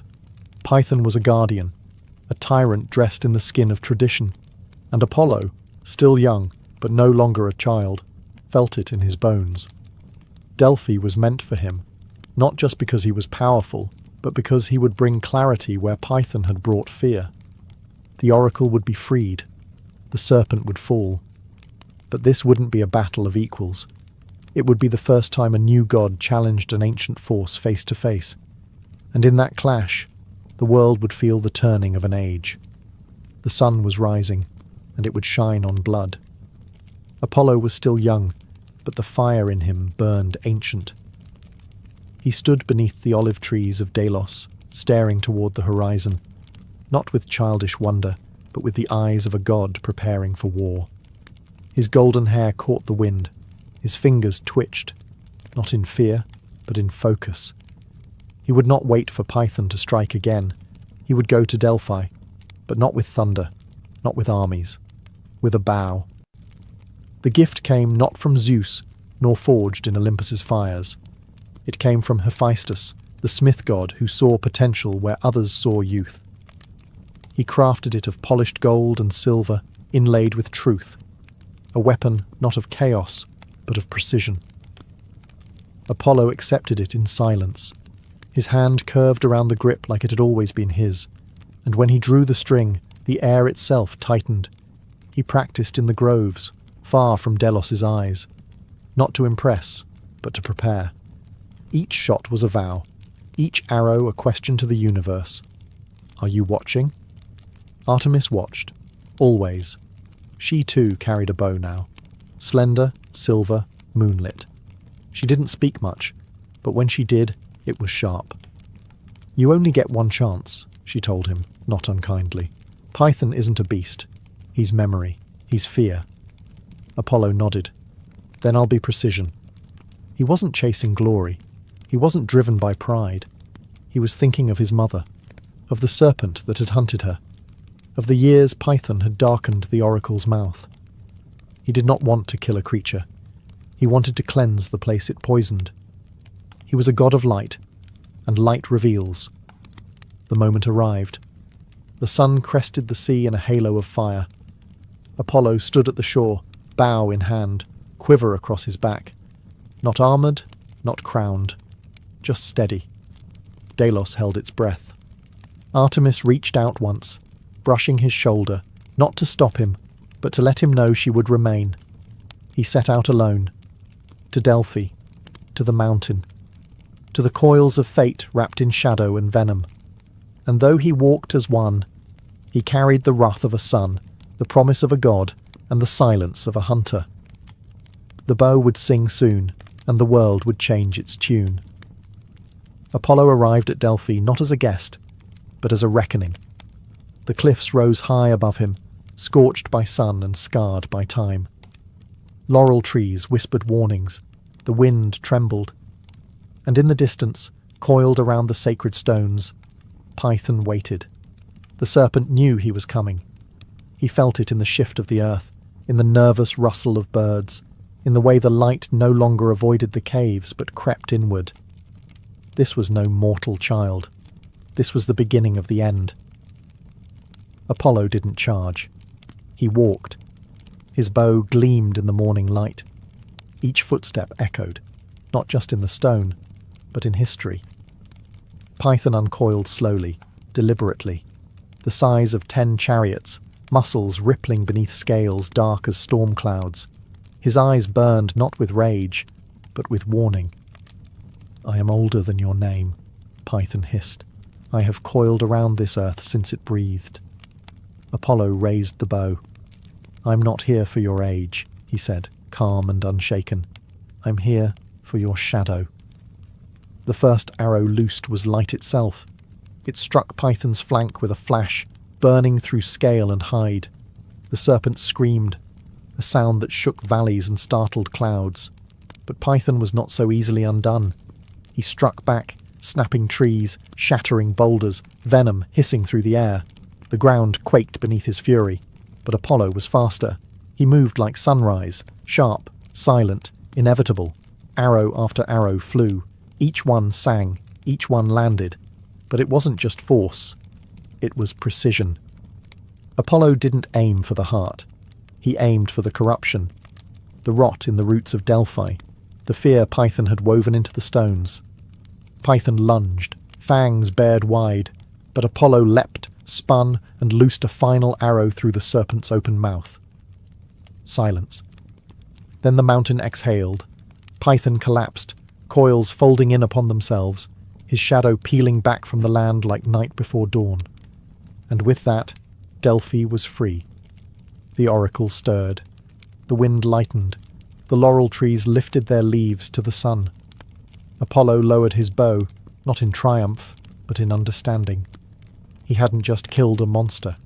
He had cleared the path for truth to speak again. And the world would never forget his name. Delphi was quiet after the serpent fell. The cave still echoed with Python's last breath. The rocks, once slick with venom, now shimmered with dew. The very earth beneath the temple stones felt lighter, as if some ancient weight had finally lifted. But the most profound change wasn't in the silence. It was in the voice that followed. Deep within the sacred chamber, where shadows had long ruled, the oracle stirred.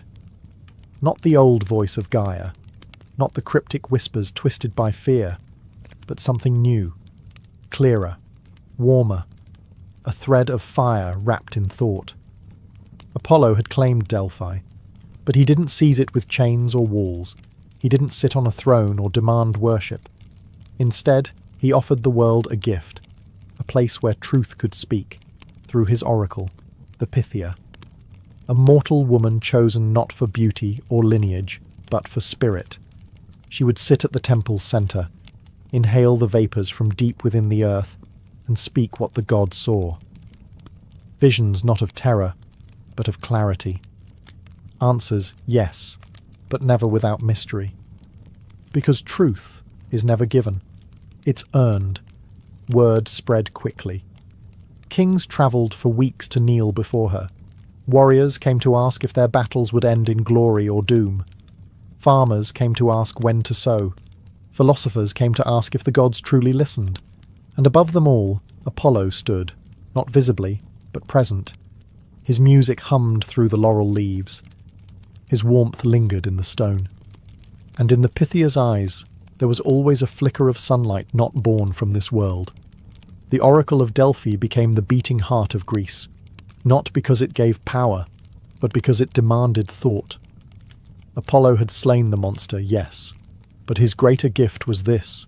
He had replaced fear with reflection, and in doing so, he rewrote what it meant to be a god, not just to punish, but to illuminate, because light, once unleashed, never hides again.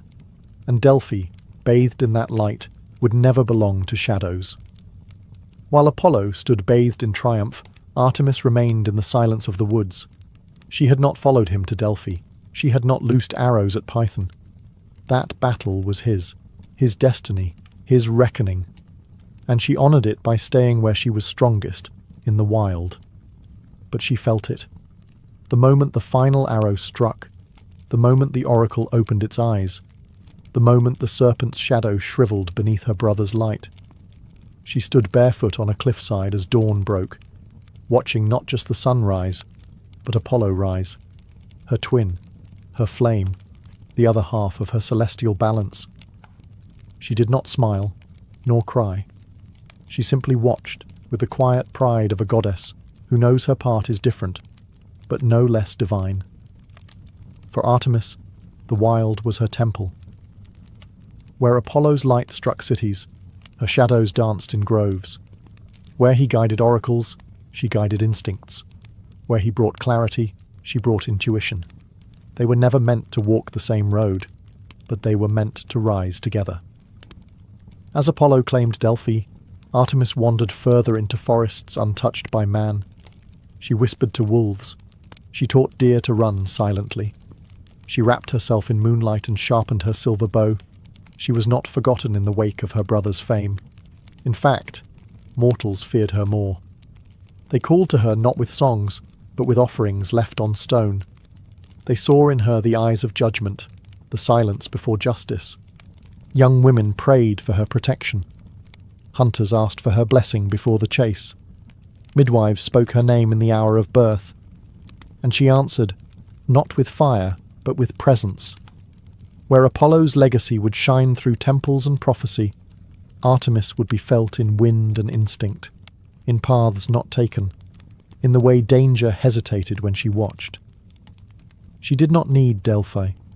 She had the wilderness, and as her brother stood upon sacred stone, embraced by priests and kings, Artemis raised her eyes to the moonless sky and whispered a truth only she could know. You've lit the world, brother. I'll guard its silence. And thus the balance was born. Sun and moon, voice and stillness. Twin gods, rising always, side by side. Apollo, god of music, poetry and light, so often remembered for beauty and brilliance, was not without shadows. For beneath the lyre's golden hum and the warmth of his truth burned a temper hotter than the midday sun. His wrath, when stirred, was not wild like Ares or cruel like Hera. It was precise, surgical, unforgiving. The world would soon learn. Apollo did not forget a slight. When mortals mocked the gods, they risked many things, but mocking Apollo's art was unwise beyond measure. Marsyas learned that too late. A satyr with a flute of bone, Marsyas stumbled upon the instrument once discarded by Athena. He played it well, too well. So well, in fact, that he dared challenge Apollo, the god of music, to a contest. A mortal, a goat-legged trickster, daring to duel with a god. Apollo accepted. In the contest, Marsyas played first, wild and full of soul. The forest bent toward the notes. Birds paused mid-flight. Even the stones seemed to sway. Then Apollo played. The sound was like light itself, clear, blinding, divine. But he didn't stop there. He flipped his lyre, played it upside down, and sang while strumming. Then he looked at Marsyas. "Can you do both?" he asked. Marsyas could not, and Apollo did not forgive. The god who had spared Python showed no such mercy here. He flayed the satyr alive, string by string, in a cave where the echoes still carry screams. The gods watched. Some turned away. Even Artemis the huntress frowned. But Apollo's face never changed. There was no pleasure in the punishment, only the cool certainty of justice as he saw it. Because while Apollo gave light to the world, he demanded respect in return. Delphi would be a place of truth, but also of discipline. Mortals came for wisdom, yes, but they left with warnings. Do not lie. Do not boast. Do not forget that beauty, when challenged, can burn. Apollo was the god of harmony, but disturb that harmony, and he would become the storm. He wasn't cruel by nature, but he would never allow the world to forget that even the sun can scorch. Apollo could heal, but he could also destroy. And when mortals forgot this, he reminded them, not with fire, not with arrows, but with disease. The war at Troy had raged for years. Heroes clashed, gods took sides, and blood soaked the beaches like rain.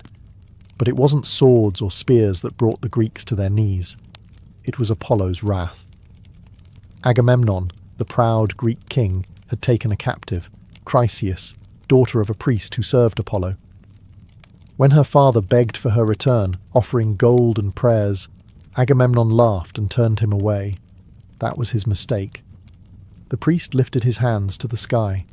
Apollo answered. He descended not in glory, but in silence, a god unseen but unmistakable. He walked the Greek camp as a shadow, his silver bow in hand, and with every pull of its string another soldier fell, not pierced by arrows, but struck by fever.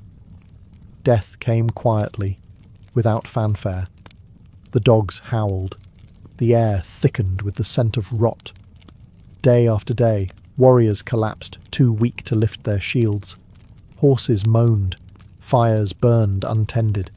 The army begged their seers for answers, and they all pointed to the same god, Apollo, the healer, the bright one, the protector of oracles and bringer of plagues.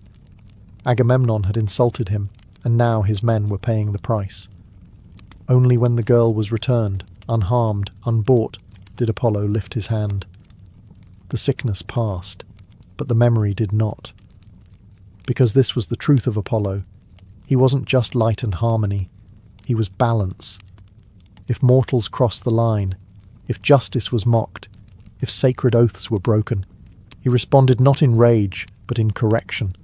And unlike other gods, Apollo didn't scream. He acted, quiet, certain, devastating. The Greeks, afterward, continued to pray to him, for health, for music, for guidance, but always with a whisper of fear. Because they knew now what few dared to speak aloud, that the God who cured the sick could also choose not to. And when the sun disappears behind a storm, it's not the dark that frightens you, it's knowing who put it there. The war ended, the temples aged, but the names Apollo and Artemis remained, etched not just in stone, but in the rhythm of life itself. For they were never meant to be gods who ruled by force. They guided. Artemis remained in the wilderness, untouched by palace or crown.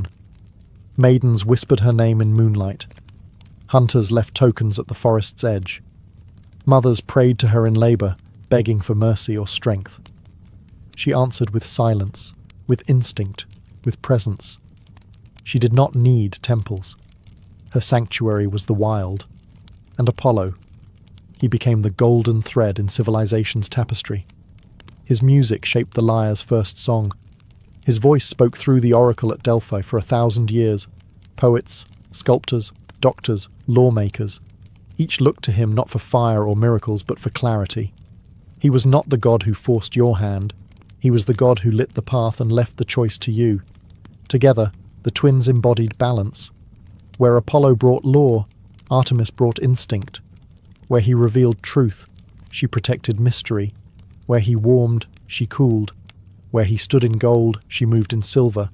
They never ruled Olympus, but they shaped it.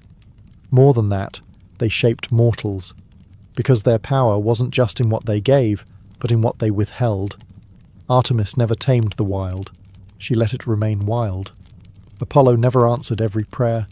He let mortals question. And through that, they created something rare among gods. Growth. They weren't just protectors. They were mirrors, reflecting back the best and worst in those who worshipped them.